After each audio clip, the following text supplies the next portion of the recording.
Big news, more Broken Arrow stuff and more. Hello everybody, welcome aboard. Good to see you all here for our first live look at the new Slitherine event, which should be starting in just a little bit. These are the same folks who publish Broken Arrow and Headquarters World War II, the Terminator game,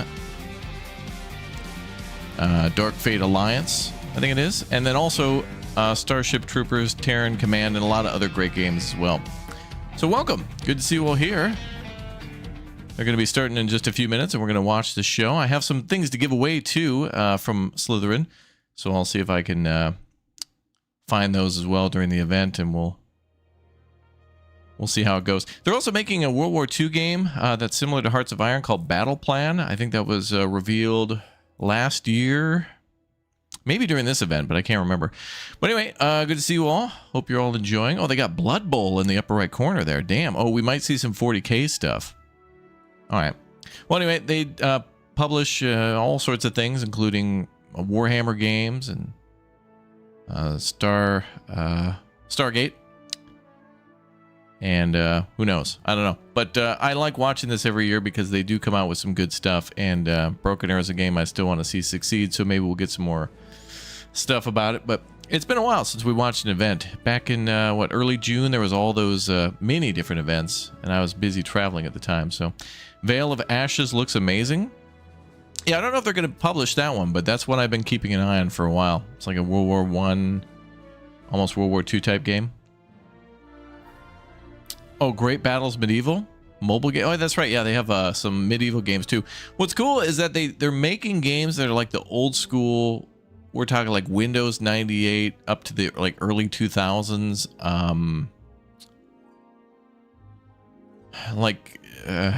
They look older and they play like older games, but they're new games. So I like that. There's still like a demand for old school turn-based tactical strategy, but then there's the new stuff too. In fact, now that I think of it, they're also making a really cool game called Bolt Action, which I think is a turn-based World War II game, but all the pieces look like how they would in Warhammer. They're like painted models and things like that. And actually, that'd be a nice touch if you could actually have paint your own camo and your own tanks and stuff in the game. That'd be so cool to like take a break and like paint a Sherman or something like that, however you wanted. But it should be a good time.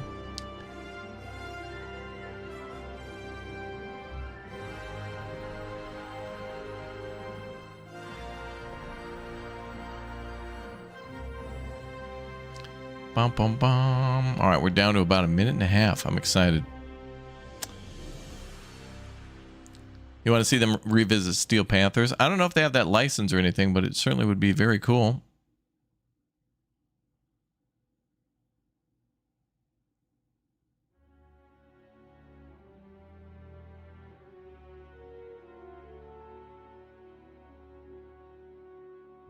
Bum, bum, bum.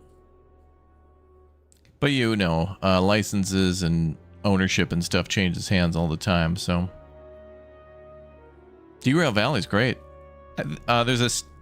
Steam has, ironically, a Steam as in train, but there's a train sale going on Steam right now, and all these different train games, including like Factorio's on sale. Like any game that has a train in it, so like City Skylines, Transport Fever, Factorio, or simulators like Train Sim World and stuff like that, all have a sale going on.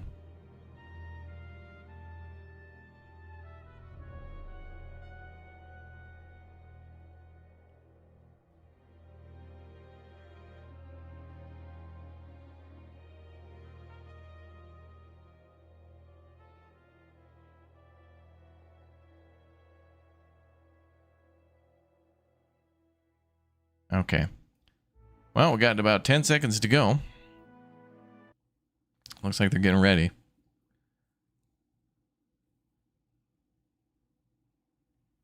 Yeah, Bolt Action's actually a tabletop game. Yeah, they're going to be making the video game version of that, so I was wondering if maybe they'll be painting in it. I'm not sure. But all right, here we go. Let's see what happens. Hello and welcome everyone to Slitherine Next. I'm Kiri, I'll be your host today, and we've got a show packed with releases. Oh, there's Bolt Action right there. Announcements, fresh gameplay, and by her hand. I hope you're all excited for this. I'm not doing this alone. I have, as a first guest, I have Marco Milano here, Slitherine's Director of Publishing, and he's going to start talking about where the company is headed. Welcome everyone. I guess I'm looking there. Yeah, I guess so. This is going to be an interesting show. Thank you for being our host, Kiri. Thank you for having me. It's great that we are able to sort of step into a different world. I really like the setup, and we have a lot of things to announce. So where the company is heading is big announcements. Is an interesting question. This is the first time we have to select very carefully what we announce and discuss in our Slitherine Next event. Usually we try to cover a bit of everything we have. And this time we had to select, otherwise we would have gone for like 3 or 4 hours. You're just doing too much. Yeah, there's a lot happening, that's for sure. So we have announcements, and we really want to focus on the meaningful stuff. So we don't really want to sort of announce things that are like unsure or don't have a release date or stuff. We really want to focus on the real announcements. And okay, good. That's a positive. That is. It means that we have a lot to say. Absolutely. And on the other hand, as a company, we are really trying to balance between games that we develop internally. We have quite a few, and then also games that we publish from third party, IPs, external IPs, and owned IPs. It's really an interesting time in the market, as you know. It's a tough time for the industry, and we are really having to sort of balance between what is for us, it's a juggling exercise. So we are really trying hard to sort of strike the balance of new games, existing games with DLCs, new content, making live ops games like a Broken Arrow, for instance. So games that have a long tail. There's a bit of everything, I would say. Awesome. Can we see something new? Yeah, of course. I mean, it's interesting. I mean, the first thing I'd like to start from is a new signing, a game that already has a product page out. But we're announcing the collaboration with this developer. I'm very excited about it. Yeah. You want to go for it? Yeah, that's what we hear, right? We want to see new stuff. Do you want Show the trailer. The name or yeah, I mean, the game is called Veil of Ashes. Yeah. And we have oh, damn, they're publishing Veil of Ashes? What? Oh, shit, I didn't know. Oh, my God. I had no idea they were Oh, I didn't know. Oh, baby. Oh, baby. Look at this. Oh, it's definitely like Men of War. It definitely looks like Men of War. The maps, for sure. Oh, damn. This is a big win. What? Like drones? What the hell? Oh, I guess they're announcing now that there was... Okay, so the game was announced recently, but... The only thing is, though, that kind of reminds me of that one game with all the rats and stuff. Vehicles, because they're not really, like...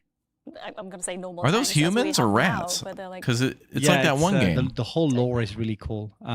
So it's a recent signing. We've just recently signed the game. Oh, well, no wonder I didn't hear about it. It's a small German studio. Mm-hmm. That's going to be very awesome. Young. It's their first game. Very excited to work with them. They are very passionate about their product. The game already has quite a lot of visibility on Steam because it already has something like over 100,000 wish lists, so it's pretty big already. I was thinking about making a video on this, but they only have a small trailer. It's a real-time strategy game where you basically can we build our own tanks? So infantry and these big machines, steam-powered machines that are like set in this dark universe. Steam-powered. It is a really cool take on the genre with some very interesting mechanics driven by the idea of having this huge behemoth tanks that you are controlling over a map. It looks really awesome. I'm looking forward to this one. And the developer is Greifenmeer. Yes. We talked about this. Since it's a German one, I'm going to say the name. So. Yeah, I'm glad you're here to say the name. No problem. Which is This looks so cool. Wait, it looks like wait, is this Manor Lords? I was saying earlier on. It's like Manor Lords. You got the little marketplace set up and the tier 2 burgers. But what the hell is this? Oh, it's a rocket launcher, dude. Of course, we have proxies. This could be really cool. If we get to build our own tanks, that's going to be really cool. This is the first time we work with a structured German studio, and I'm blown away by their creativity and their artistic vision as well. Because you've got to have this idea of how to. I think that one game I was thinking of is Rotten Reich. It's the one where you like play as a bunch of rats and there were vehicles and stuff like this in it. Real life tanks and so on. Sure, but really, everything is it's really powerfully driven by the creative vision of the team, which is great. Amazing. That's awesome. And that ties Veil of Ashes is going to be really cool. Right. So yeah, the game is currently set to release next year. Which is and we have another announcement which I'm very happy to sort of share today. It's Memoir 44.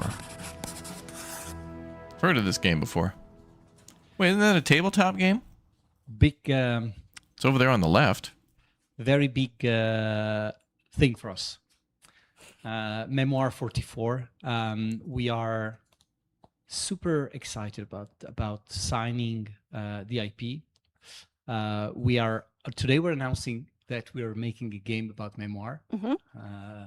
We don't show Memoir as because we are early in development or sort of not advanced enough to show the game. I think they will show Battle Plan. Yeah, we are working with an Italian studio called Vulcanite Games. The guys are behind some of the best-selling Panzer Corps DLCs, so they know their World War II. They know their hex and counters war games. They're very experienced, but they're also known for picking up sort of UI elements that are easy to pick up. Kind of easy onboarding as well. So they're sort of trying to make a game that really resonates with both the core community of Memoir 44 players, but also attracting new players to the scene. I'm very excited about it. It's the first time we work with Asmodee and Days of Wonder. Again, a French company and a German company. It's interesting. That's definitely an interesting one. And Asmodee? It ties in very well with what I was mentioning about really balancing new IPs and existing licenses. We have, as a company, we're really, in our previous Slitherine Next, we've announced Bolt Action. We then, after that, announced the collaboration with Cyanide for Blood Bowl, then Memoir. It really speaks for the approach we're getting. Oh, they published Blood Bowl too. Trying to I guess so. Appeal to the audience of the board games and Asmodee is a board game distributor. Memoir for us is a good example of that, and of course, I'm excited to share more in the future as well. Yeah, you've been busy. Very busy. It's really cool to see that you're taking board games and then making video games, or maybe there was already a video game with Blood Bowl, for example, and just doing something new. I think it's interesting because in the market we're always trying to find audiences for games. So we have an idea for a game and then we try and sort of fit an audience within that game. This is the reverse reasoning. It's like, do we have an IP that's beloved by many people, but it's also actively played? It's not like a movie where you're hoping that your game fits the IP because it got the right lore and so on. These are actually games with existing gameplay features, with systems and so on. So you're really trying to attract a type of player who already knows what to expect, and we're now trying to almost like please them and make something for them. Yeah.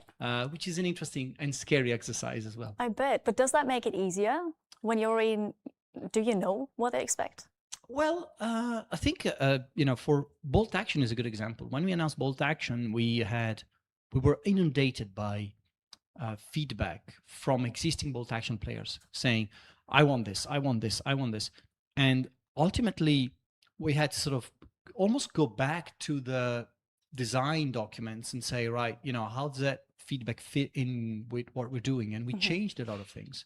So we know what they expect. Change is good. We also want to make Player sure feedback, that good. they feel the same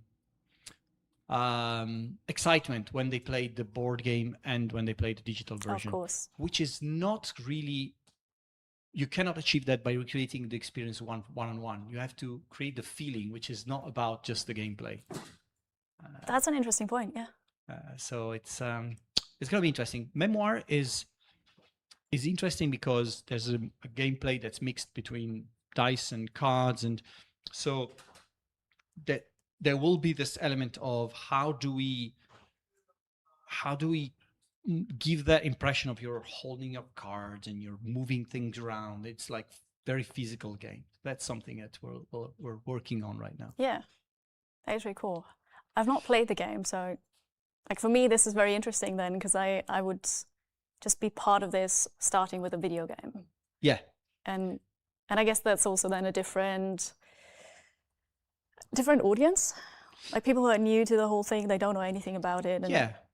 I think that first thing you need to convince the existing players, because if you have them on board. Was there a Millennium Falcon in the background there? Are they going to do a Star Wars game? Or are they just trying to be cool? We want to work with the existing communities. But you're right, many people come to these games from the digital version. Maybe then they buy the board game. Possibly. So it's definitely an area where we want to work with these. Chad, are you more likely to buy a game after playing the board game, there's a lot of, or a board game after playing the video game?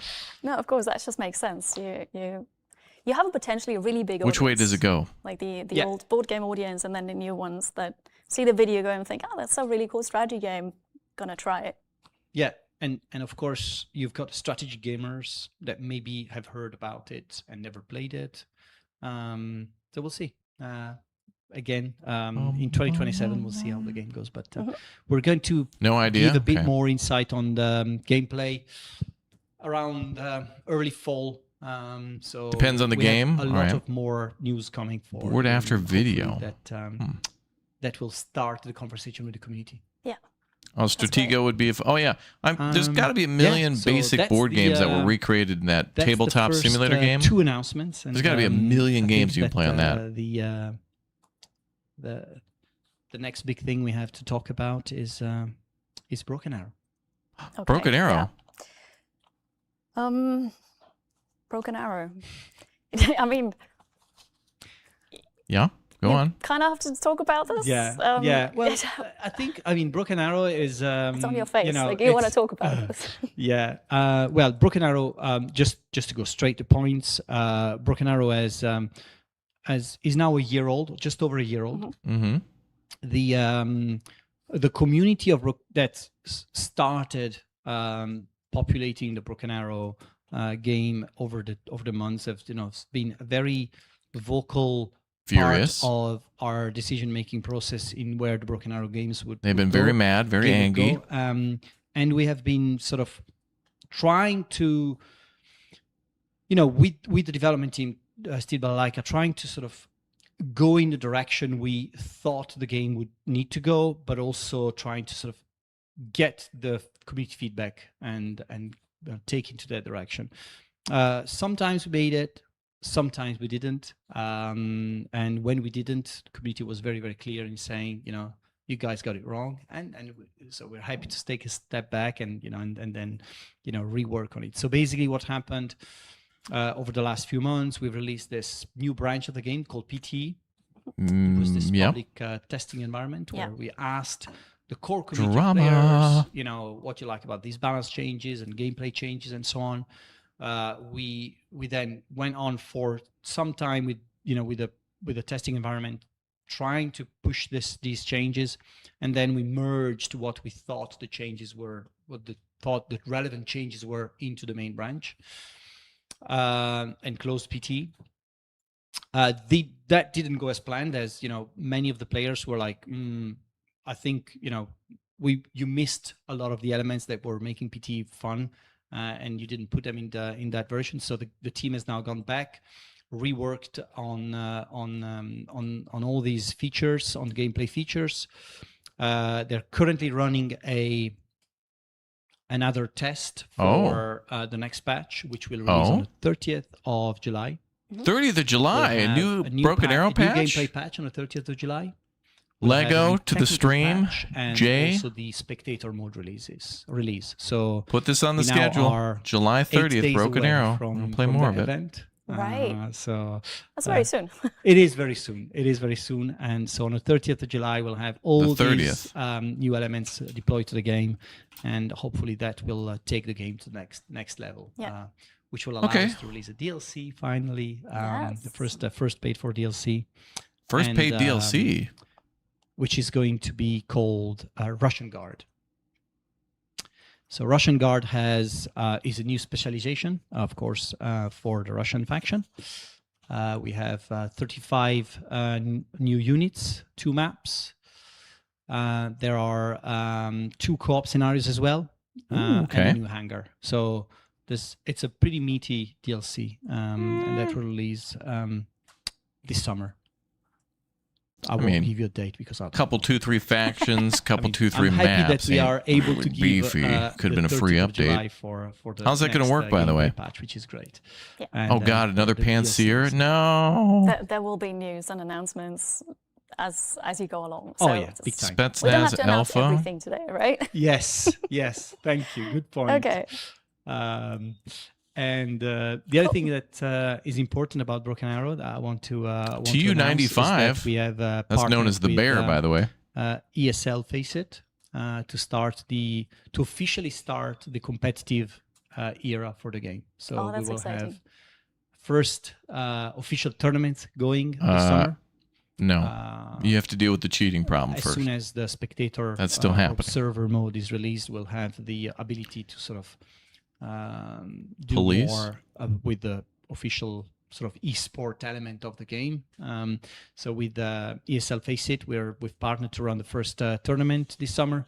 We'll have this going as an official tournament, and we'll see how that goes, and then explore the future of that element in more detail as we go. But this is very exciting.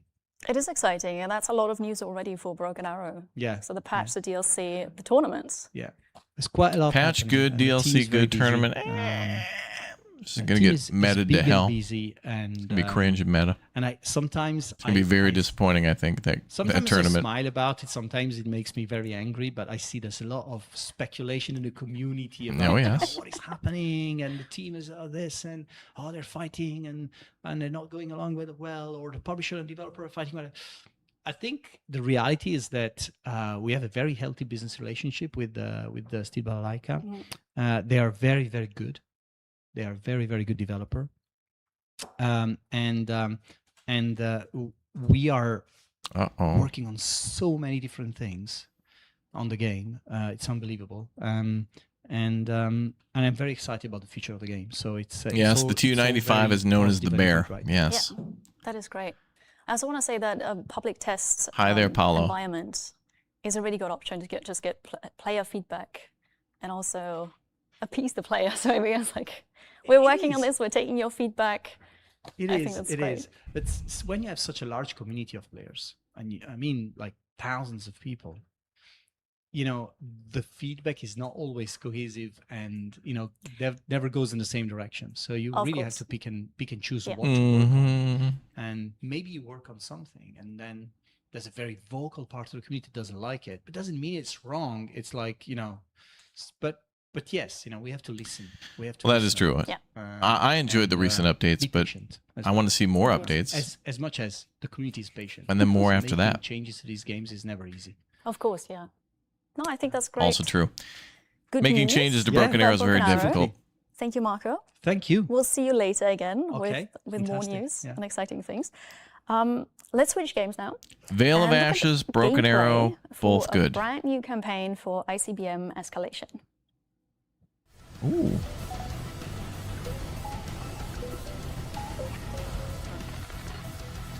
A nation divided by war.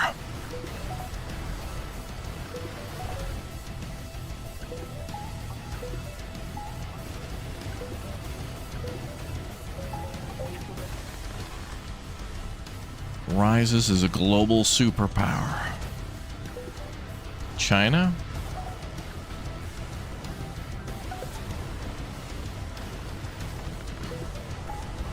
Master asymmetrical warfare.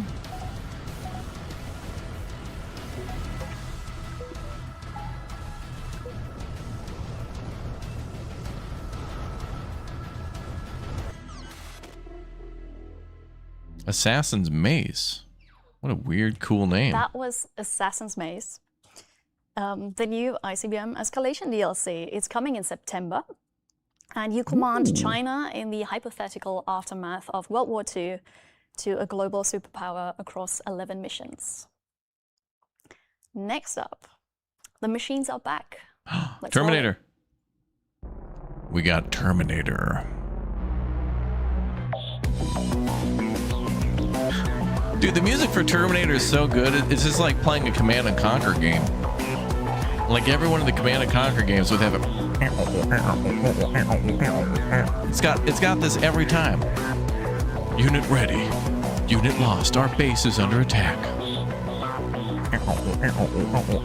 Humanity's fighting back. Another DLC? Oh, that was a big O turret gun right there.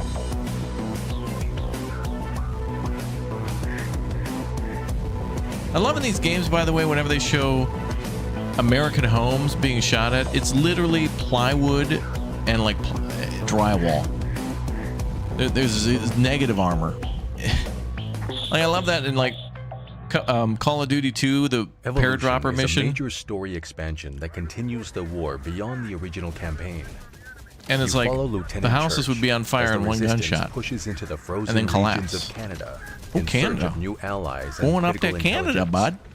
In this mission, you'll protect groups of civilians and supply vehicles as they attempt to evacuate to safety. My God, it's downtown Winnipeg. You'll encounter new Legion units for the first time, such as the Rev 6.5 Rippers, fast, secure the Timmies, bud. Terminators designed for brutal frontline engagement. Make our HQ at the Canadian Tire. Of rapid movement and can board vehicles, tearing open armored units and eliminating their crews. Every encounter demands new tactics, as the evolving Legion forces force you to adapt or risk being overwhelmed. These new threats push combat toward more dynamic and unpredictable engagements, where tactical adaptation and battlefield control become the key Mission to 1. victory. Secure the Value Village. That was Terminator. You probably guessed it, recognized it. It's also coming in September. Ooh. An 8-mission DLC. It takes the fight to the frozen wilderness of Canada, and it changes the gameplay. Frozen wilderness shows highly urbanized downtown area. With the new Ripper Terminators and also augmented soldiers, so you can equip them with augmentation kits. Plus a batch of new units like the Leopard C2 Mexes, for example. Now, I know a lot of people have been asking about Blood Bowl. We will get to that towards the end of the show. So stay tuned. And now we're going to have a short break. No, I want Blood Bowl now. Give me Blood Bowl. Ooh, Starship Troopers Terran Command DLC's up to 45% off. This was a lot of fun, Starship Troopers Terran Command. In fact, I think of the last few years, all these like Starship Troopers games that have come out have been so fun. There was like 2 first-person or third-person shooters for Starship Troopers, and then that RTS, and it's nice to see. Love to see it. Oh, this game. This is their new Nightmare Frontier. Turn-based tactical strategy.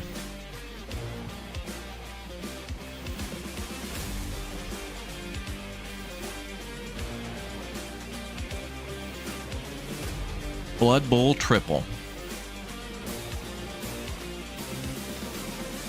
Blood Bowl's cool. Oh, Radio Commander Vietnam 64. I think they're making a new Radio Commander game. I think they were making a few of them. Broken Arrow 15% off starting July 22nd. Okay, so Broken Arrow is 15% off if you've been thinking about getting it.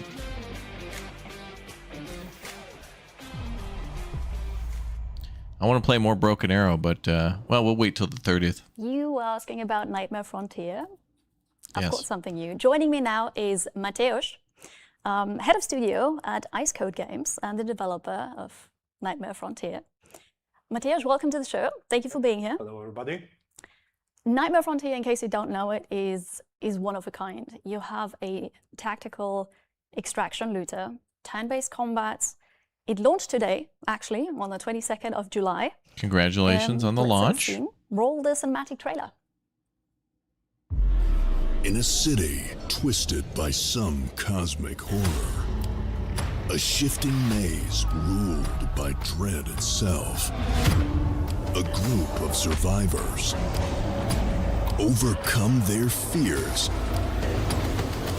with shotgun therapy. Hell yeah.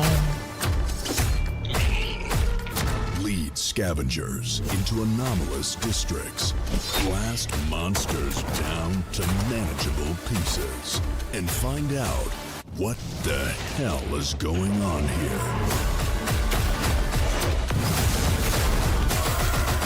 I like the creepy vibe of it. The Nightmare Frontier. It's kind of got a haunted house, kind of boo haunted house vibe to it. I hadn't actually seen that trailer. It's really cool. Also, shotgun therapy. Do you want to give us the quick pitch and maybe explain shotgun therapy? Yeah. So, Nightmare Frontier is set in a late 19th century American West Coast city in which some strange power made people's fears manifest in a flesh as monsters. So if somebody is afraid of spiders, the monster that looks like a spider is showing in front of him. So what you have to do to face your fears is shoot them with your shotgun. And this is what we are calling shotgun therapy. I love it. That's great. I think we should just have a look at some gameplay. Yeah, sure. Yeah, can we please have some gameplay? I came to this city chasing the American dream. And what did I find? American nightmare, more like it. Something has twisted reality, and people's worst fears flooded the streets.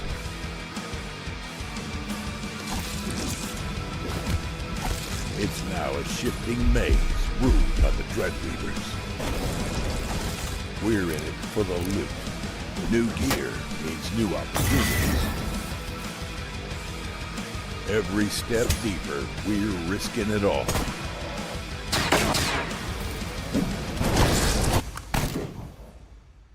Welcome to the Nightmare Frontier. It looks really cool. I played a lot already in early access, also the 1.0 version already.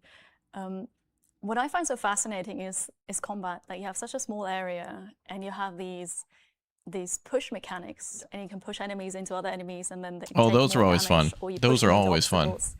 And I think that is really good. But there are more mechanics to that, right? Yeah. So I like to say that we have three pillars for the tactical combat. The one is the pushing mechanic that you mentioned. The second one is combined with this because there are a lot of hazardous cells. So you can push somebody, for example, to the fire for additional damage, or over the ledge to the ocean, or on a cactus. So you can use your environment.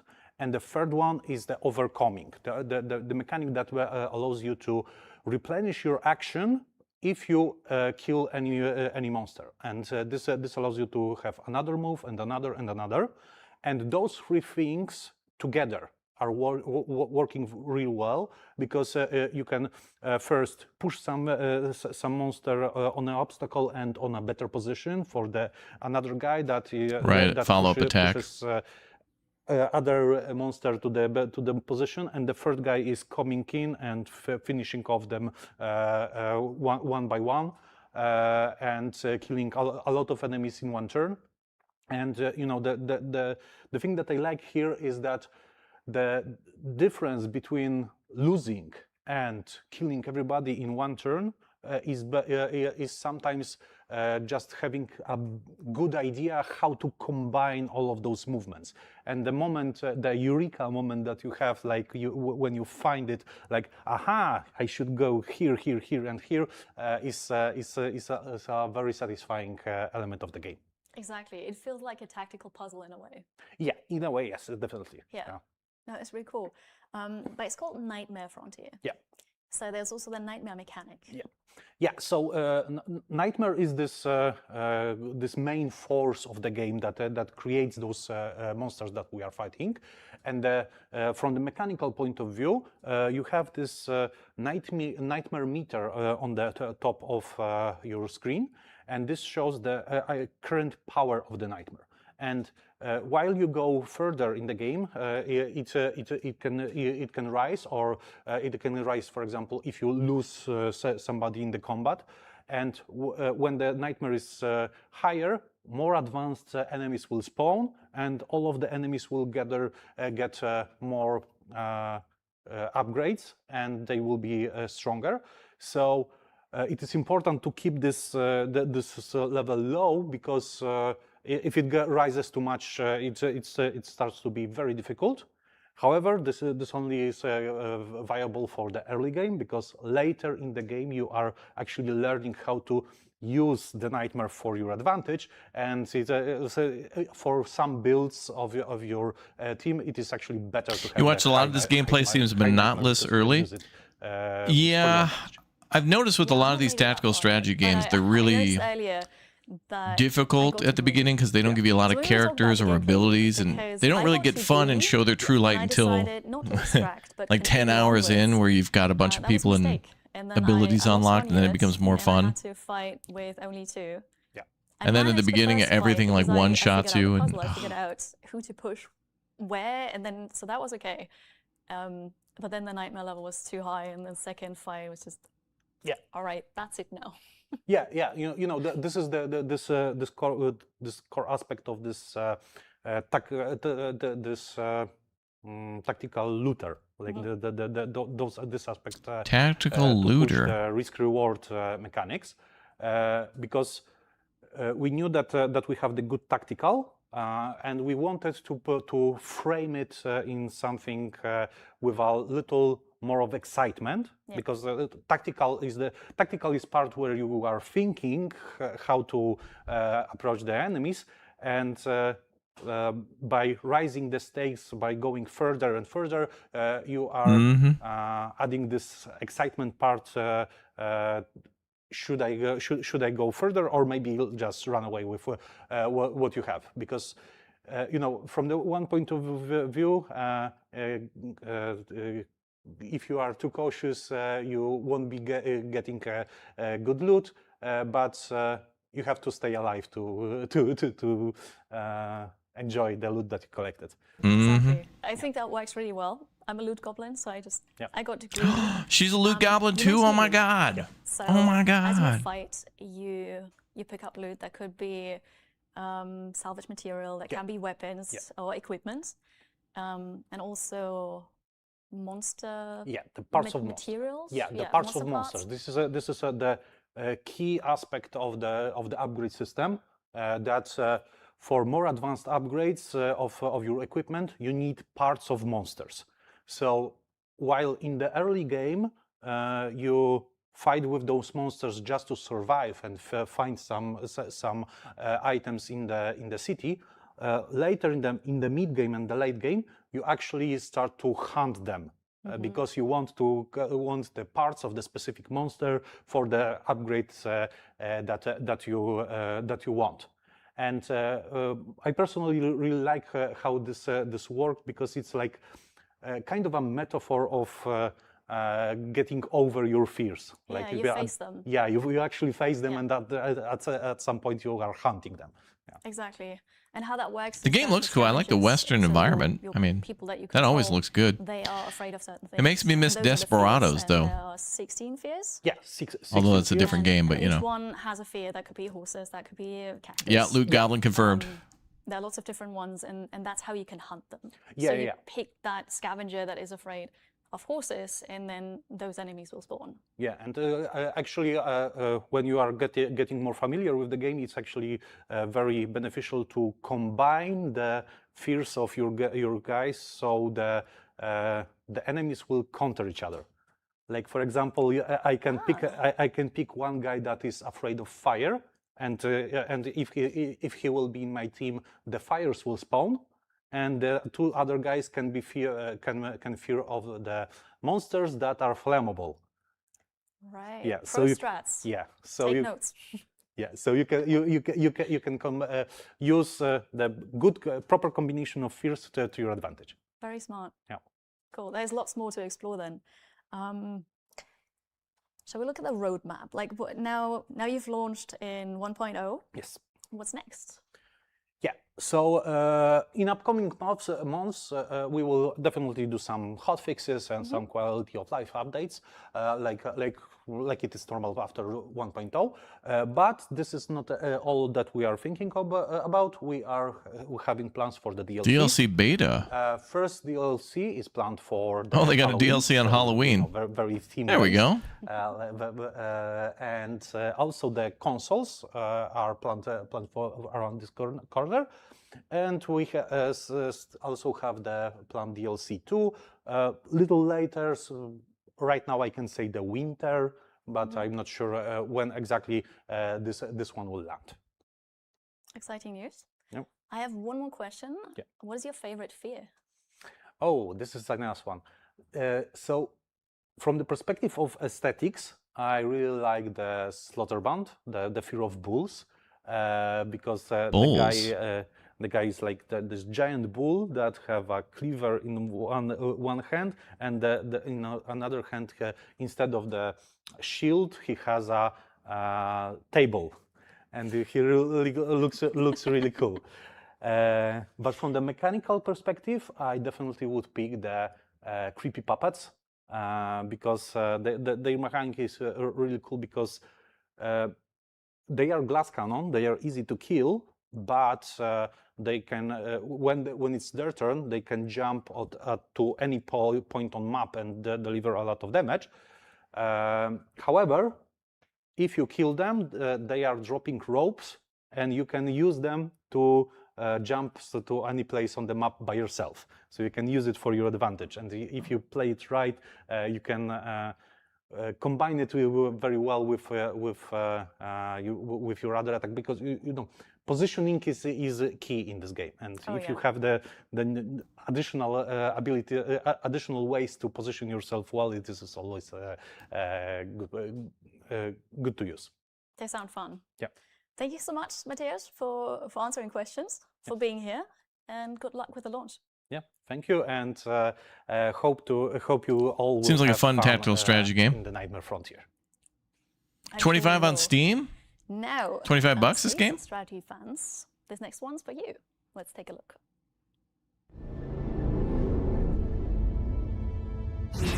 The galaxy has fallen.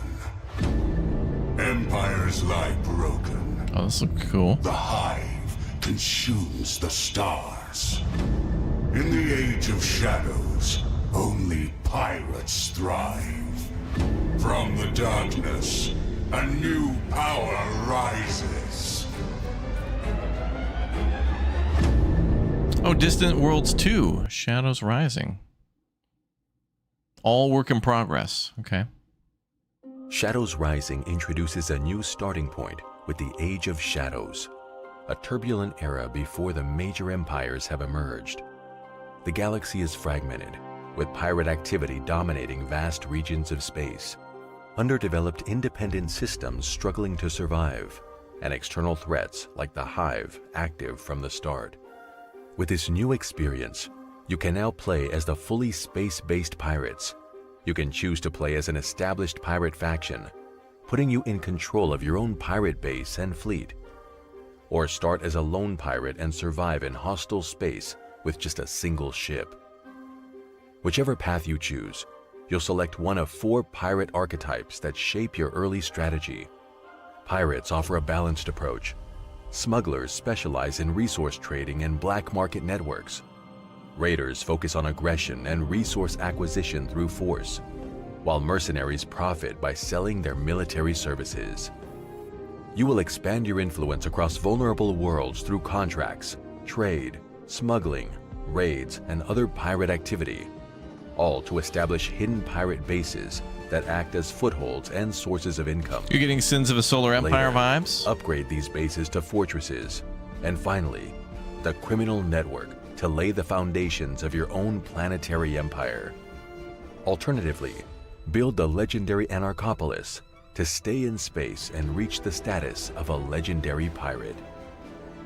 Players who start as a lone pirate can eventually create their own pirate faction, transitioning from a single ship to a full-fledged pirate organization, or instead survive long enough to prove to the galaxy that they are a legendary lone pirate. Legendary.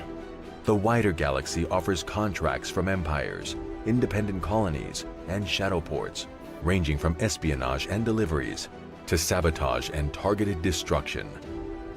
Shadow ports serve as neutral hubs beyond the reach of law, where technology, ships, information, and illicit goods are freely exchanged. The black market adds another layer of opportunity through high-risk trade in contraband and restricted resources. Players can also accept privateering contracts, fighting on behalf of other powers for a price, in effect, combining piracy with organized warfare. At any time, you can take direct control of your ship using an upgraded bridge mode, seamlessly switching between strategic management and ship-level gameplay. Oh, you can fly yourself? Ultimately, your goal as a pirate is to either follow in the footsteps of planetary empires to become one yourself, or to instead reach the status of legendary pirate. Empire gameplay now benefits from new systems and tools from the expanded pirates, giving players more opportunities to experience the galaxy in their own way. Place contract requests on the market to fulfill key resource shortages. Negotiate agreements with pirates to fight wars on your behalf. Negotiate and trade agreements. with expanded junkyard shadow ports for their valuable salvage to bolster your fleets or discover technological breakthroughs. Fight them, ignore them, and work with them. The pirates will provide new paths for any Empire playstyle. The galaxy lives on. October 7th on that one. That was Distant Worlds 2, Shadows Rising, launching on the 7th of October. And the big news is pirates are fully playable. As you just saw, you can start as a You lone can be the pirate pirates with a single too? ship, or you can run an entire Okay, that's pirate nice. faction. Build your network through smuggling, raids, espionage. Yeah, that's a DLC for and you can turn Distant the Worlds 2 galaxy called into a Shadows battle Rising. between warlords, smugglers, and the Hive. If you're interested in Distant Worlds 2 Shadows Rising, wishlist it now. Joining me now, my next guest is Alberto. Hi, Kitty. Slitherine's Business Development Manager. Oh boy. Welcome to the show. Thank you. for being It's here. good to be here. Big Hi, man's everyone. back. Let's start with a Radio Commander from Yes. Oh. Let's see a gameplay video. So they're redoing Battlefield Radio Commander. communication has been crucial throughout history. In Radio Commander Pacific 41, command is conducted entirely through radio communication, not direct control. Reports from the field could arrive delayed and incomplete, requiring constant interpretation and rapid decision-making. Set in the Pacific theater of World War II, the campaign unfolds across a chain of island operations, each mission introducing new objectives, That's constraints, interesting. and tactical variables. The mission set includes scenarios inspired by real historical battles, alongside fictional operations designed to test your command abilities under pressure. As the campaign progresses, new units become available. Infantry and Marines for frontline engagements, armored units to break enemy defenses, aircraft for reconnaissance and strike damn, is that capability, Okinawa? and the destroyer delivers long-range fire support. Unit status can be assessed through regular communication regarding location, combat readiness, enemy in contact, and overall condition. Ammunition expenditure and casualty levels must be monitored carefully. If supplies are depleted or losses become severe, This is like if withdrawal, you really like that regrouping, part or of resupplying the field base may be Iron necessary to preserve Nest, operational strength. about Bombing figuring runs out and where enemy artillery fire targets can are. This is suppress like that enemy on infantry, extreme mode. reducing their accuracy, sight, and movement speed. Oh yeah, it is Iwo There Jima. are some commander's tools for working on the map. Ruler helps you estimate distances on the map. This is crazy. So while map monitor tools your help you get troops the and where they exact are, elevation monitor of a the specific enemy point and of where they terrain. are, and then you have to can also draw monitor on the your map troops to like visualize the casualties situation, and like track how it develops, and remember your own plans. supply. In Radio Commander Pacific 41, victory belongs to the commander who can interpret the chaos of war and make the right decision before it's too late.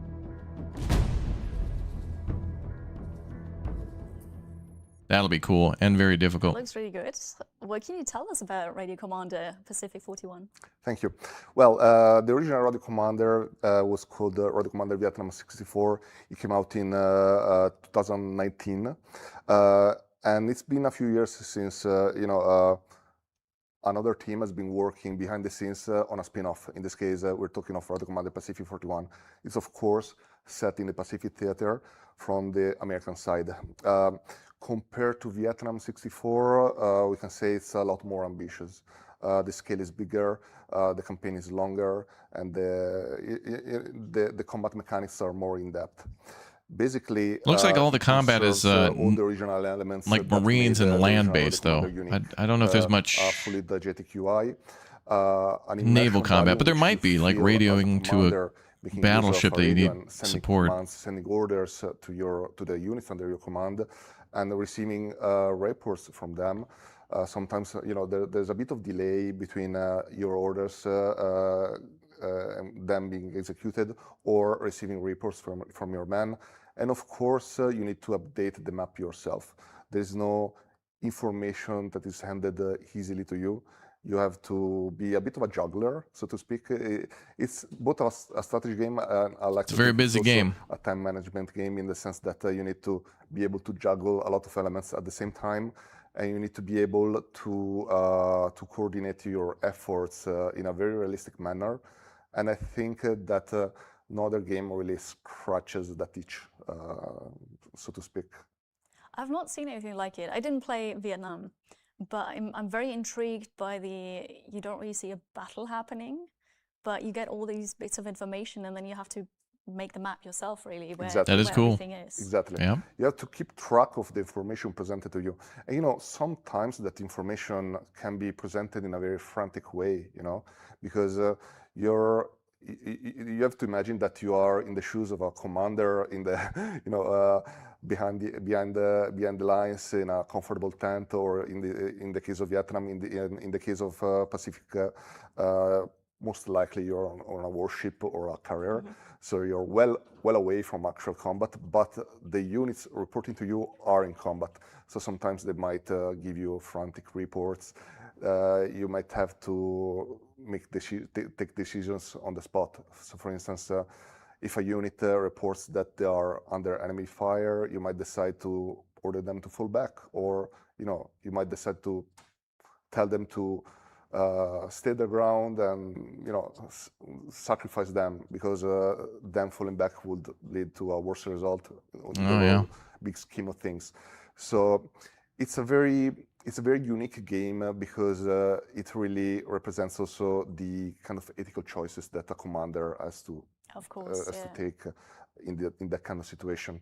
The game is a series of missions in which, once again, you play as the Americans in World War II on the Pacific Theater, and you go island hopping essentially from the start of the war up until the very end. Sounds great. I'm fascinated. Do we have a release window for that? Yes. The game is shipping up pretty well. We are confident to say that the game will be coming out this winter. Ooh, yes. Exciting. Very much looking forward to it. That's very good. But Radio Commander is a series. So you talked about Vietnam, now you're working on Pacific, but there's more, isn't there? Exactly. The more attentive viewers have noticed that, might have noticed that I mentioned that this is a spin-off, and another team was working on this spin-off. The original team, the original developers of Radio Commander Vietnam 64 have been working on another Radio Commander title, which we are about to unveil today. Oh, there's another Radio Commander game? Should I say it, or should we? No, say it. Cold War. Yes. We want to know. It's called Radio Commander Battle of Britain. Oh. Battle of Britain 40, sorry. It's a unique take in the Radio Commander series, in the sense that it expands a lot on the original elements of the Radio Commander series. You are so you're dealing with the Blitz. Charge of the defense of the home islands and the Royal Air Force in 1940, in those crucial months during the summer, while the Luftwaffe was trying to, to annihilate the Royal Air Force and create a window of time for a German invasion of the United Kingdom. And your task is to prevent them. Your task is to basically use whatever information you're given by radars, by observation corps, by patrol squads, and react to them in real time. It's for the first time in the series, it goes well beyond the original mechanics of the Radio Commander game. In this case, we have an accurate representation of the Dowding system. The Dowding system was this super complex organization system through which the British were able to coordinate all the elements which were instrumental in spotting bomber squadrons or fighter squadrons of the Luftwaffe and organizing a rapid transfer from the Royal Air Force. And we have that in the game, and it's a unique concept, and no other game does it. So we're quite enthusiastic about it. Yeah, that sounds really cool. It does. Another game where the battlefield is invisible and you just get the data points. Exactly. This is also the other big change compared to the Radio Commander series is that for the first time, this won't be a series of linked missions. It will be a continuous campaign in real time. Okay. So basically, day you will have to coordinate the defense of the home islands. So this is an entirely new concept in the Radio Commander series, because in Radio Commander, both Vietnam and Pacific, you have missions that are pretty much self-contained. Not in this one. It's basically like a grand strategy game with a campaign that lasts several hours, and whatever choices you make have serious repercussions. So I believe that there is a depth never seen before in the Radio Commander series, in Radio Commander Battle Obsidian 40. Very exciting. Yes. Can I ask about a release date for that? This one, it will take a bit more time. So we're talking next year. Mm-hmm.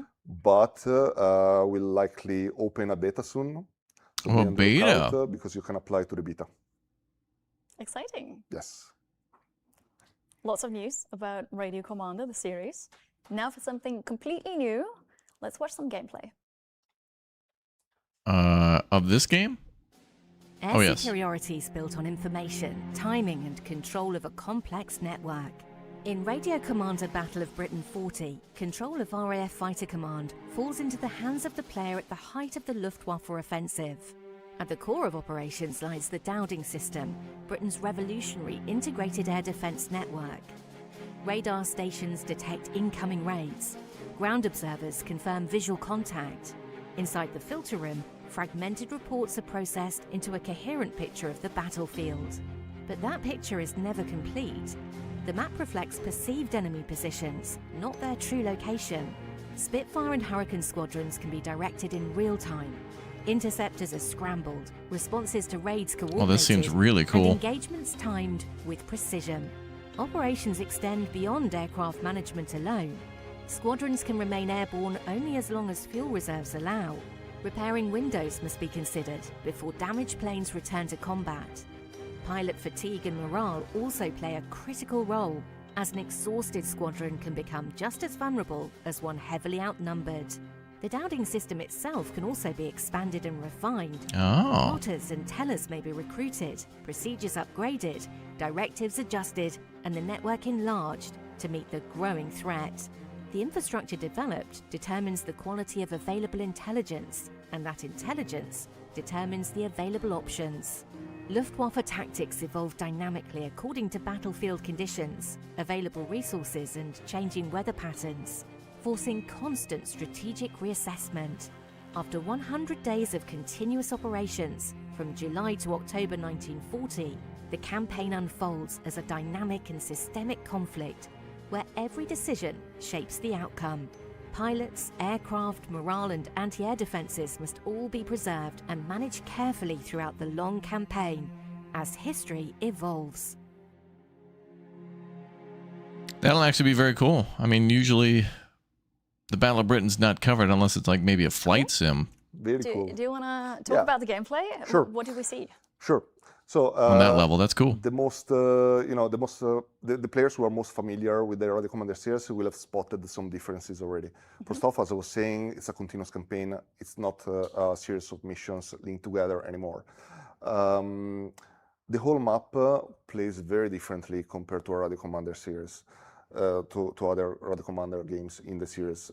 For instance, as you might imagine, airplane squadrons are much faster than any infantry squad that you might give orders to in other Radio Commander titles. So it's less about keeping track of what your planes are doing or what your units are doing. It's more about interpreting the information that is given to you correctly. In the sense that radars back then were, they were of course super useful. They were instrumental in winning the war for the Allied side, but they didn't give a super precise location and also size of the enemy squadrons. So in a way, there's an element of guesswork involved. You have to manage your forces. You have to decide which sector of England you want to defend, which you're willing to sacrifice. You have to you have to be able to rotate your forces. You have to manage your resources on the long run, rather than thinking on how to win this specific scenario. It's a very different experience, I would say, because you have to think about this. I want to play. Win this is very the actual cool. War. In the other Commander titles, you are focused on winning the battle. In this one, you have to think about the bigger picture. You have to think about how to win the war, and you will incur into losses. Sometimes the Luftwaffe will bomb your convoys. Sometimes they will be able to bomb your cities. Other times they will bomb your bases. Sometimes they will bomb your radars, your hangars. You can't defend everything. You have to decide which parts you want to defend, which of the assets at your disposal are most useful for the war effort.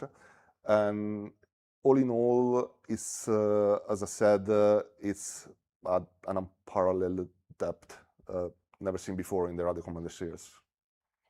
Sounds tough. Yes, it is very tough. Then it's war. You can't just do everything right. And exactly. Also, I wonder if you can also play as the Germans, because that'd give you a lot more game to be able to play from both sides, especially if it's very difficult. You never really know until you are able to receive reports of what is going on, and you're left hanging with a bit of tension in the air. And I think that's amazing. I can't think of other strategy games that have that sort of feeling of anticipation and uncertainty about what is going to happen. You're left wondering, am I doing it right? Am I doing it wrong? And you can know, because the information at your disposal is incomplete. You have to, in a way, also understand what the enemy is doing. It's a bit like poker, maybe, So it's a weird analogy, but I think it works. No, I think I can understand that, because you have the information, but you don't know if it's correct. You don't know if you understood it correctly. And yeah, exactly. Yeah. You don't know the whole picture. I've been playing the build. I've been watching how the AI plays with the debug mode, so I see what it's doing, and then I play without the fog of war disabled, so I can know what the AI is doing. And being able to guess correctly what the AI is doing and understanding their strategy and reacting accordingly feels amazing. That is really cool. I wonder if we get to walk around that room in first person too. Kind of neat. Turn off fog of war. That's just well, what you can I do. really hope that it will be disabled in the final game. Okay. Yeah. No, that's really cool. And I already asked, the release date is going to be sometime next year. Yeah. Very good. Okay. How about we go into space now and watch some gameplay for a different game?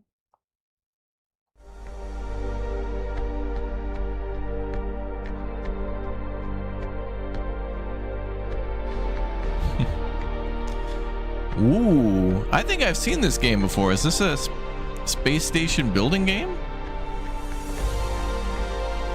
I think I've seen it. We may have played a demo for this. This looks cool. SSD. Space Station Designer, out November 18th. I think we played this demo. This is cool. Humanity's future in space begins with a single vision. Take charge of a private aerospace company and build the orbital infrastructure that will power the next era of space exploration and industry. Your journey starts small, a single core module in low Earth orbit. From there, you'll design and expand modular space stations, manage astronauts and logistics, unlock advanced technologies, and develop a growing network of orbital outposts across Earth orbit and beyond. But building stations is only part of the challenge. Support scientific research, manufacture commercial goods, provide services, accommodate space tourists, and help create the foundations of a thriving space economy. As your company grows, so does your ambition. Expand into higher orbits, connect stations through transportation networks, and transform isolated outposts into a vast orbital ecosystem. Research new technologies, develop advanced capabilities, and continuously optimize your infrastructure ground operations to meet too? New challenges and opportunities. This will be a fun Whether one. you prefer guided progression in This kind of reminds me of mode, Kerbal open-ended in a way. management in sandbox mode, or unrestricted creativity in free builder mode. Space Station Designer lets you shape humanity's future in your own way. With modding support, you'll be able to expand the experience even further, creating new content. It all starts with a single launch. What comes next is yours. Make it happen with Space Station Designer. That will be interesting. That was Space Station Designer, releasing on the 18th of November. And you start with a single core module. You grow it into orbital outposts. I swear we played a demo on this doing one. Research, managing It's possible. your logistics. And the ultimate goal is to build the lunar space elevator. Oh. More about that soon. Now, Alberto, you're still here. Thank you You're for building a not running away. space elevator? You've got more to tell us, more news to share. Yes. Actually cool that it's got a This big time about mega Battle goal. Plan. Yes. You've postponed the launch, which We was did. originally the 14th Battle of Plan July. postponed. You explained why in a Steam post, but maybe quickly explain Yeah. now why you did that. So a couple of weeks ago, we announced that we will delay the game. Just to give you the full context, we have received feedback that has been excellent on the game, both on the Steam Next Fest and in the playtests that we ran. That said, it's a unique and original concept, and we want to be absolutely 100% sure that we're getting it right from the get-go. Since it's so innovative, there are so many things that can go wrong. You were looking forward to Battle Plan, yeah. Suboptimal, But we want them to be optimal. like he's saying, at least reason, it's we not took the Garbo on decision day to one. postpone They're the trying to make it launch, less Garbo. To get those things right. Possibly More no Garbo. specifically, we're working on making the orders more precise and more reactive, and also to make the army management tool to make it easier for the player to merge their units. Those are the main areas, plus of course the usual bug fixing and polishing. Okay. I think it's great that you postpone it and not just push out something that is not good or half finished. Yeah. So I think that's great. Yeah, I mean, we've seen a lot of an overwhelming reception and anticipation about the game, so we want to make it to do it right. Yeah. Good. For everybody who doesn't know what we're talking about, Yeah. what is Battle Plan? Just a Yeah, short sentence. I'll try to be brief. Battle Plan is a unique take on the operational strategy genre, in the sense that it's a real-time strategy game. It takes the front lines feature of Hearts of Iron, although it's not Hearts of Iron at all. It's all about warfare. You don't handle the economy or the politics, and it's mission-based. And the scale is also very different. Basically, a different scale and idea is battle that, only. Okay. The player is put in the shoes of a commander in charge of his army, and they need to take both high-level decisions about the kind of operations and battle plans they want to carry out, as well as to, if they want to take care of the more minute details of running their operations. Compared to other games of this type, the map is the protagonist here, because you have this continuous map which is not divided into provinces, and there are topographic elements on the map that you need to take into account when planning your battles. So it's a unique concept, and as you can see, there's also some sort of diegetic elements in the UI. Yeah. For instance, you use the pencil in order to draw orders on the map. There's been so much positive feedback about it. So people love the fantasy that we are trying to convey. Mm-hmm. And we know that we have something really cool in our hands. That's nice, why we want to, make sure that we do it right. That is good to hear. What are the long-term plans for this? Yeah. So first off, right now we are thinking of releasing the game sometime in Q3 this year. So yeah, we postponed it, but it's not that far. But we're also Q3. That's going to be so flooded with big good games. That the base game will ship with an live campaign set in the Western theater, but we know that this concept could be applied to many different theaters, and there are so many mechanics that we would like to expand upon. Therefore, we already started thinking about what's next for Battle Plan after launch. German campaign for DLC 1 and a focus on air power. We'll be featuring a German campaign, more specifically in 1940, so the invasion of Benelux and France, the second big blitzkrieg in World War II. And for each campaign, for each new theater that we bring to Battle Plan, we're going to expand on some of the existing mechanics. So for the first DLC and the blitzkrieg in France and Netherlands and Belgium, we've decided to focus on air power. So make the way airplane squadrons work a lot deeper, a lot more interesting, especially when it comes to differentiating different type of planes and changing the behavior of bombing and recon planes. Those are the main things that we're working on. But we also, we have a lot of ideas for future mechanics and future theaters, and we know that this concept can be expanded a lot, but we are still not quite ready to tell more about it. Of course. No, that's great. Thank you for telling us what you could. And thank you for being here, Alberto. You're welcome. I hope that everyone enjoyed it. Yeah, we'll take a short break now, but don't run away. Still looking forward to that, too. More game news. Battle Plan looks good. Radio Commander, all those look good. Both 41, but even more so, Battle of Britain looks good. Broken Arrow, excited for the new update for that. I think the boys, we're going to have to get Pinto back in the saddle. Mm-hmm.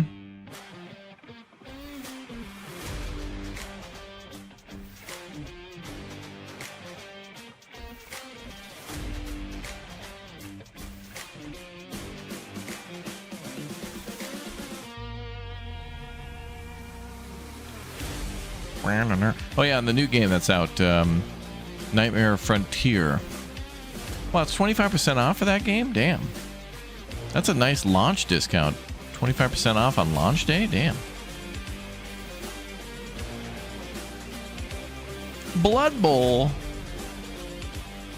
Blood Bowl. Yeah, we're gonna have way too many games this year. Like, you guys have been asking, like, are you gonna play this and that? You know what we're gonna have to start doing? Is I'm gonna have to make a list of a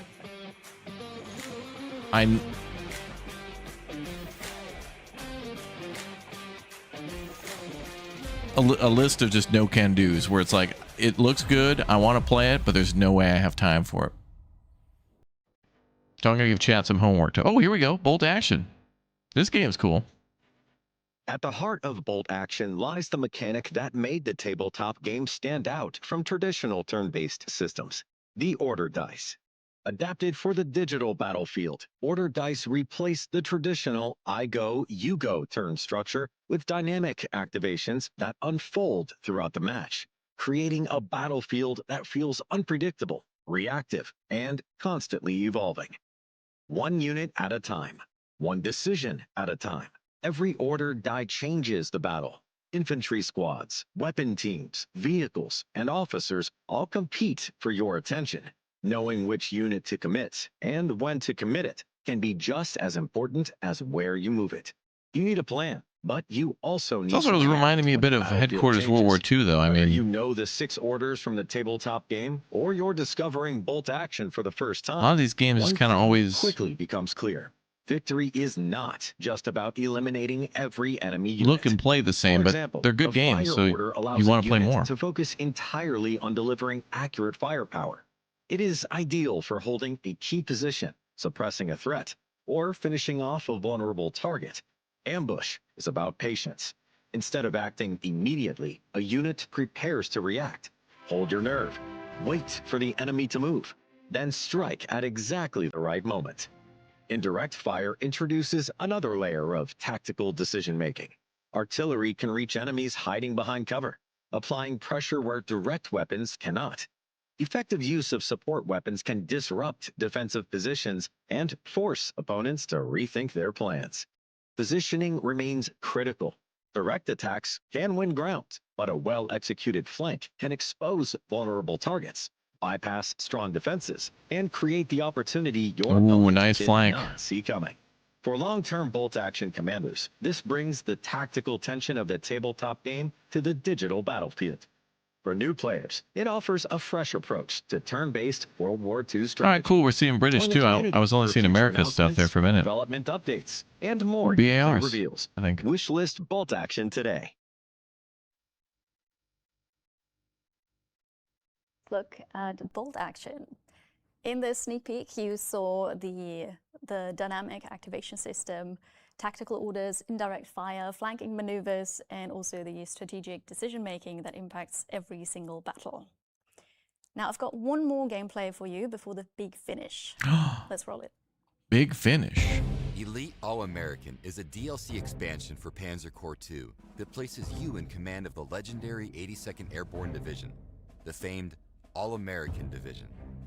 Follow one of the most iconic military formations from its baptism by fire during the invasion of Sicily through the Italian campaign, the D-Day airborne landings in Normandy, Operation Market Garden, the Battle of the Bulge, and the final Allied advance into Germany. The campaign focuses on high-intensity airborne warfare, where your forces are dropped behind enemy lines to seize vital objectives, adapt to chaotic battlefield conditions, and withstand determined. This makes me want to play Steel Division again. I don't feel like I played enough Steel Division or Steel Division 2. Effective use of support weapons and preserving your experience. But we also got to play Warno as well. The DLC introduces new So much to historically do. inspired scenarios, U.S. airborne units, specialized equipment, and late war reinforcements. Unlike previous Elite campaigns, Elite All-American emphasizes close quarters infantry combat and airborne operations, offering a fresh tactical experience while remaining true to the classic objective-driven gameplay of Panzer Corps. Optional bonus objectives and customizable heroes provide additional challenges and replayability. Drop in and lead the All-Americans through the decisive battles of World War II. All right, that'll be a fun DLC. Oh, it's out now. Good. That was the new Panzer Corps 2 Elite DLC, All-American, out now. We played Panzer Corps. It was fun. 82nd Airborne through a 9-mission campaign from Sicily to Germany. And now for the big finish, I have two guests with me. Oh my God. Marco is back. Is it a new game? Thank you. And then we have a new guest, and that is Mathieu from Cyanide. You're the lead engineer. Hi. Hello. Thank you for being here. Well, welcome. Thanks. So we're going to recap for everybody. You've been asking about Blood Bowl. Now it's time. Since the 1st of July, Blood Bowl is now acquired by Slitherine. Oh, they bought the Blood Bowl franchise on July 1st? Damn. Slitherine getting We are. Absolutely, yeah. sneaky snakes. We're trying hard, yeah. Despite flight delays. That was a cheap shot. Yes. Yeah. Apart from the flight But delays. this is interesting because the first time we had to go and visit Cyanide, our flight was cancelled. Now Mathieu is coming and 2 flights were cancelled, so he had to take a 3rd flight. Yeah. So it's like But I made it. you made it. You are we here. did it. We're all very glad about that. Yeah. So well, before we sort of, I guess that I've been following the chat, and there was a lot of where is Blood Bowl? Where is Blood Bowl? We want Blood Bowl, and that's fine.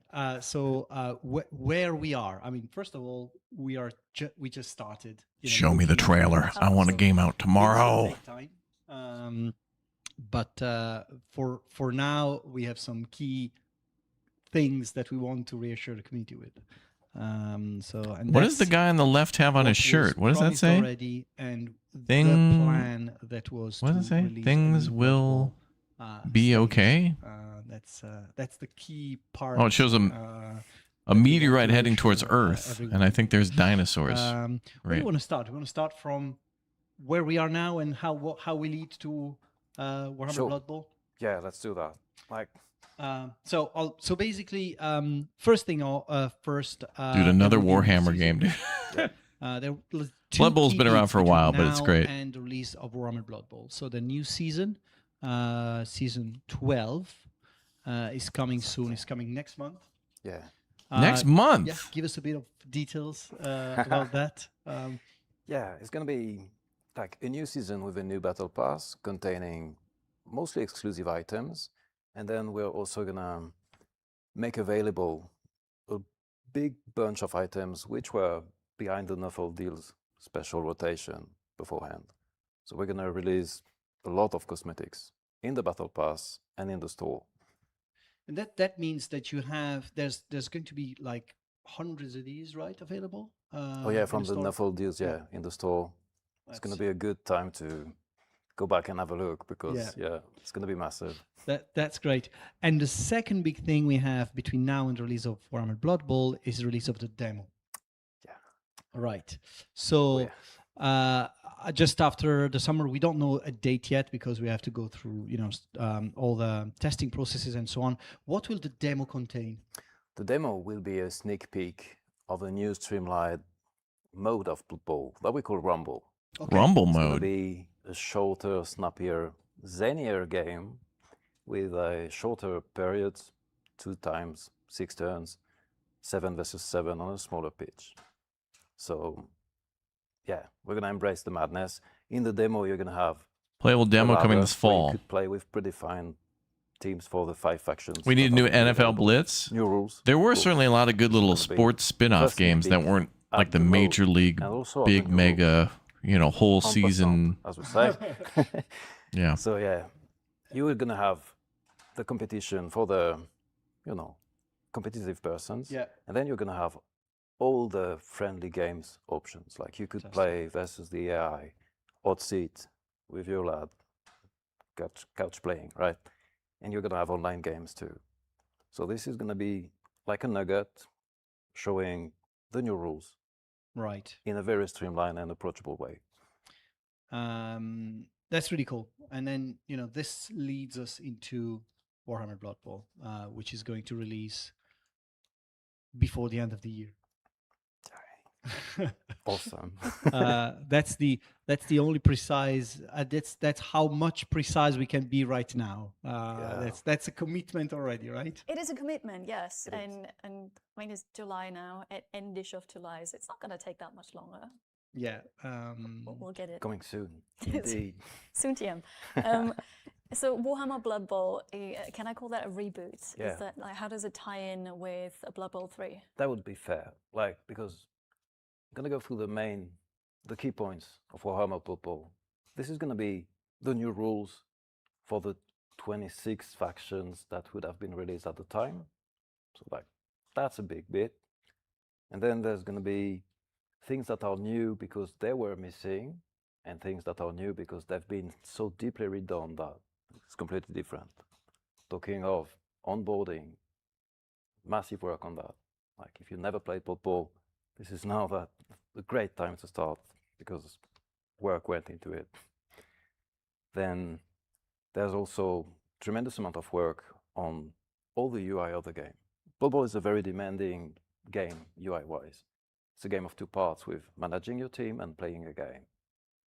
The core elements of those 2 UI systems have been deeply revamped with 2 years of experience now. If this is coming out in the fall, do we have footage for this? Blind guesses and lunacies. We have the data about what we missed, what was wrong, what was Warhammer missing, franchise prints and its we own went- money. They always sell like hot bread. Yeah. Yeah. Put a lot of effort into making Like Warhammer's a franchise that's just like, just keep them coming. Of course, now the demo is a sneak peek. Come up with but more there's going to be Rumble, funny ideas, and then just in keep the them game. coming.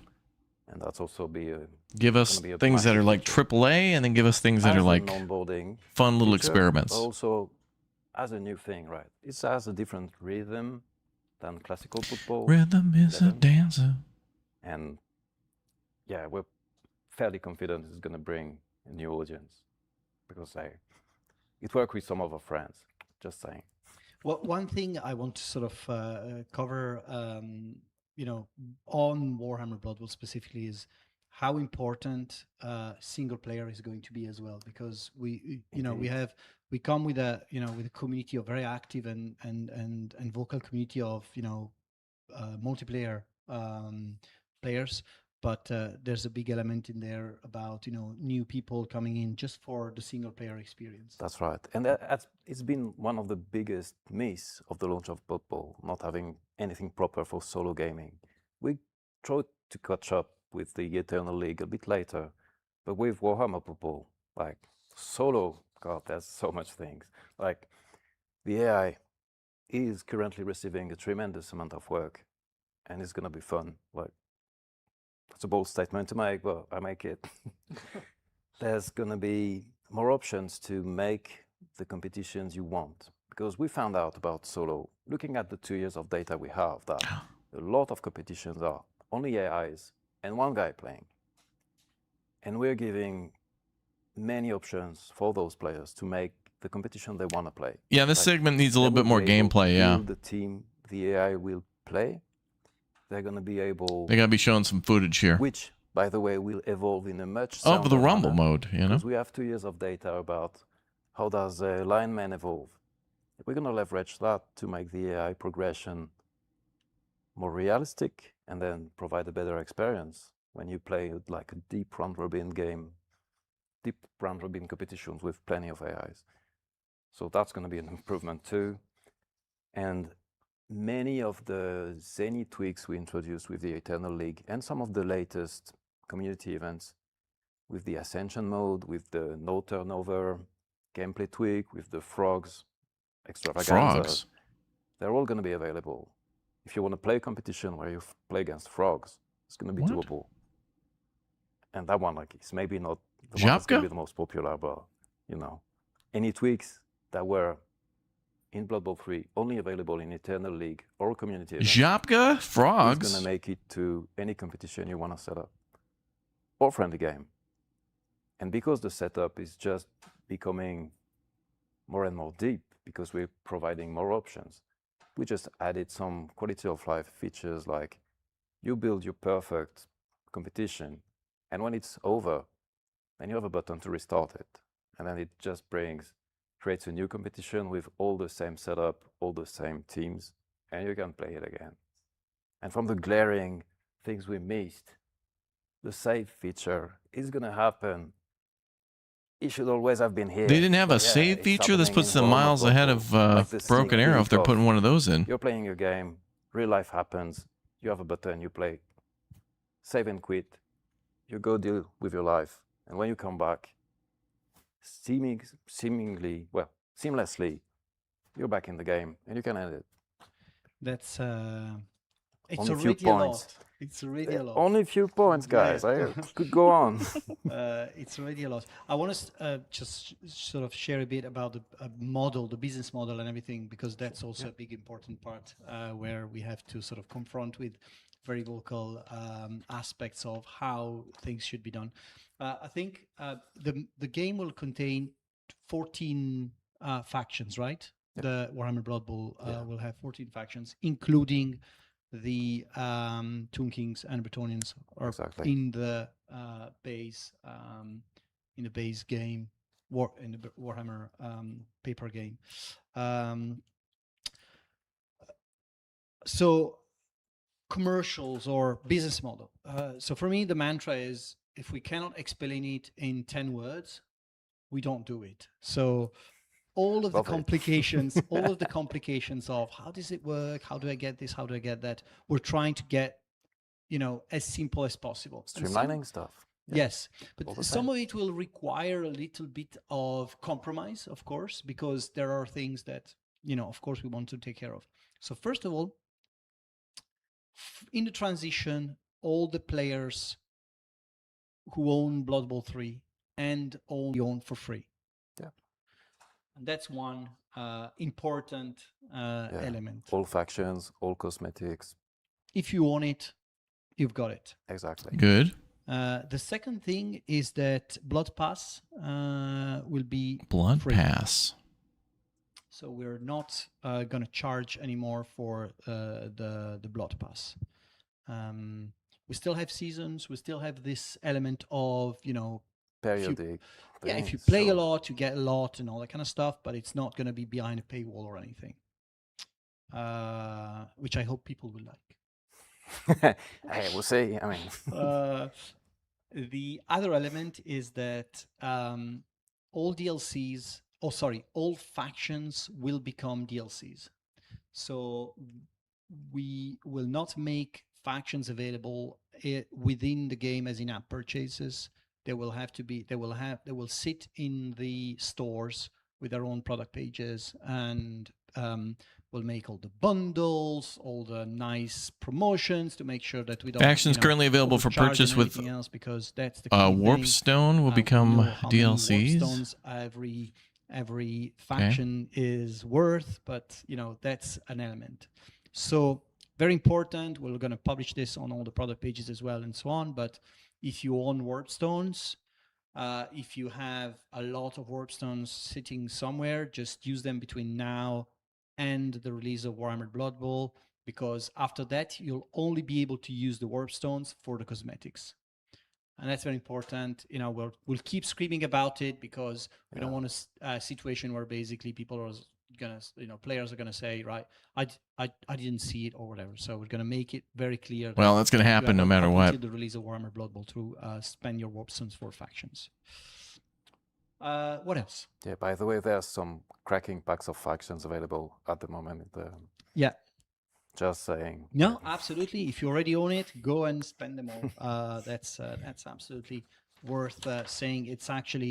There's actually a sale that just started now for Blood Bowl, so you'll have a lot of opportunities to spend the money, spend the Warp Stones between now and the release of the game. What else? World Championship. Yeah. Oh yeah. By the way. Oh yeah, we forgot to mention.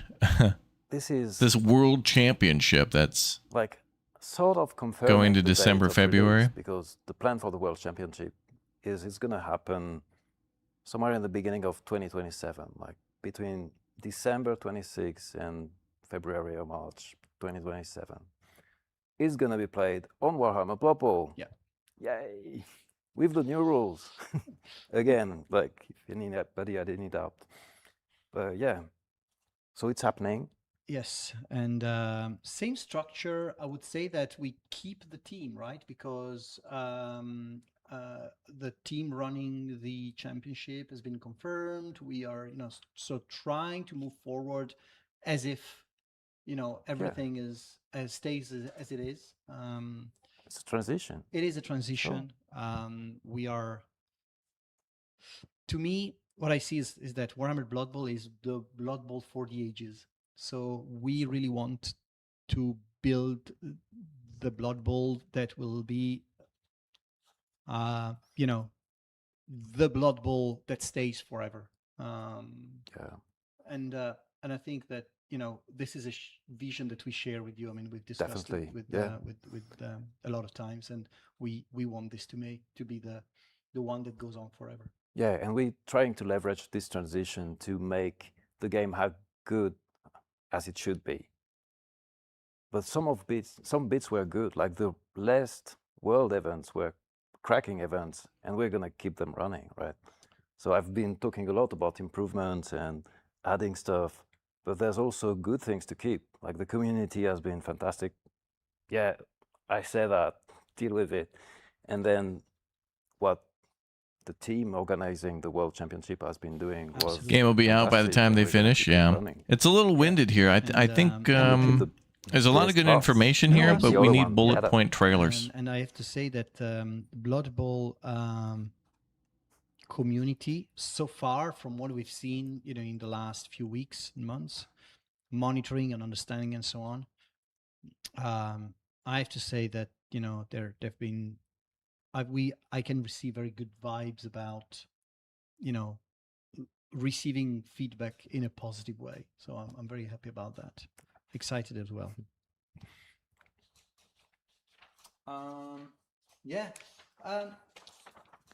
What is the,